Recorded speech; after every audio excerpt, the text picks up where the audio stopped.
I inherited a cabin, my daughter-in-law mocked me. Fits you perfectly, you stinking old woman. The lawyer cleared his throat and slid the envelope across the polished oak table, as if it were something fragile or dangerous. Mrs. Alina Whitmore, he said, carefully pronouncing every syllable, your sister left you her cabin. Across from me, my daughter-in-law snorted. A sound sharp enough to cut skin. A cabin, Marissa repeated, lips curling. Well, that fits you perfectly, you stinking old woman. The room went silent. My son Daniel stared at his hands. The lawyer pretended to shuffle papers. And I, 72 years old, spine stiff with arthritis and heart heavy with recent grief, felt something inside me finally snap. Not loudly. Not dramatically. Just enough to change everything. The life I had shrunk into. If you had asked me a year earlier who I was, I would have said, a burden. That's how it felt living in Daniel and Marissa's house. My small bedroom was at the end of the hall next to the laundry room, where the dryer rattled through the night like it was laughing at me. I folded myself smaller every day, my opinions, my needs, my memories. Mom, you don't need to tell that story again, Daniel would say, gentle but firm. Elena, don't touch that, it's expensive, Marissa would snap. I had once been a teacher. A woman who raised a son alone after his father died in a construction accident. A woman who knew how to command a classroom and calm a crying child with the same steady voice. But age has a way of erasing people in the eyes of others. You become furniture. Useful only if quiet. My sister's last gift. My sister Ruth had been my opposite in every way. Where I was cautious, she was wild. Where I stayed, she wandered. Where I aged gracefully, she aged freely. She lived alone in a cabin deep in the mountains, a place with no cell signal, no paved roads, and no neighbors close enough to hear you scream or sing. When she died suddenly of a heart attack, Marissa didn't even pretend to care. Well, at least she didn't leave you anything valuable, she said over dinner one night, scrolling on her phone. She was wrong. Ruth left me everything. The cabin. The land. The freedom. You'll never last a week. After the lawyer's office, Marissa laughed all the way to the car. What are you going to do there? She asked. Chop wood, fight bears, please, you'll be begging to come back in a week.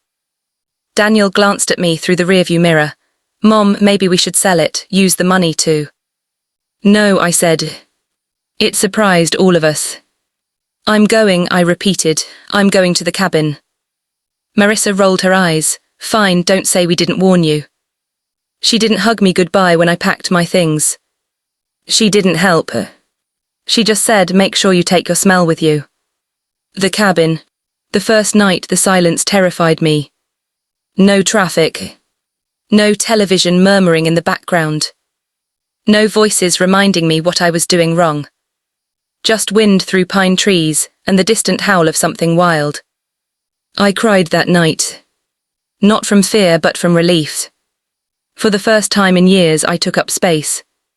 Learning to live again. The cabin forced me to live.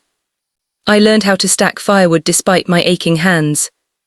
I learned how to cook simple meals on a cast iron stove. I learned the names of birds and which mushrooms not to touch. I fell. I failed. I froze. And every morning I woke up proud. Neighbors appeared slowly, quiet people who didn't rush, didn't mock, didn't talk down to me. A woman named Clara taught me how to preserve vegetables. An old man named Henry fixed my roof and refused payment. You belong here, Clara told me once. I believed her. The transformation they didn't expect. Months passed. My back straightened. My hands grew strong. My voice returned. I stopped dyeing my hair, let it go silver like mountain frost. I wore boots instead of slippers. I laughed loudly. When Daniel finally visited, he didn't recognize me. You look different, he said. Marissa stood behind him, scanning the cabin like an inspector. So this is it, she scoffed. Still smells like old wood and mothballs. I smiled. It smells like home. The storm came in early winter. Snow piled faster than I'd ever seen, power lines snapped, roads vanished. Daniel called, panicked. "Mom, are you okay?" we heard. "I'm fine," I said calmly. Marissa grabbed the phone. "You need to come back, this is ridiculous." I looked around my warm cabin, fire crackling, shelves full of food I'd prepared myself. "No," I said again. That word had become my favorite. When the tables turned. A month later, Daniel and Marissa showed up unannounced. Their house had flooded, insurance disputes, temporary housing fell through. "We just need somewhere to stay," Marissa said tightly. I studied her carefully. The woman who once called me a stinking old woman now stood cold, tired and desperate.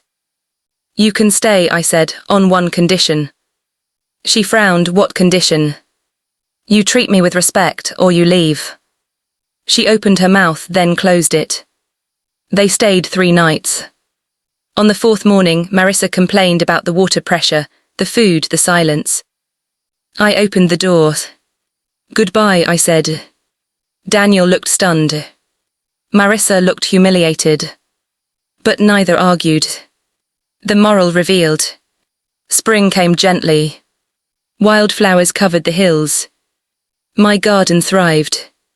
So did I. One afternoon, I sat on the porch and thought about everything I had lost, and everything I had gained. I had learned something important too late in life, but not too late to matter. People will treat you the way you allow them to. Age does not erase worth. Independence is not selfish, it is survival. I wasn't a stinking old woman. I was a woman who had finally remembered who she was. Moral of the story. Never underestimate someone just because they are agging, quiet or kind. Strength does not always shout, it waits. And when you strip a person of dignity, don't be surprised when they walk away and build a life where respect is the price of entry.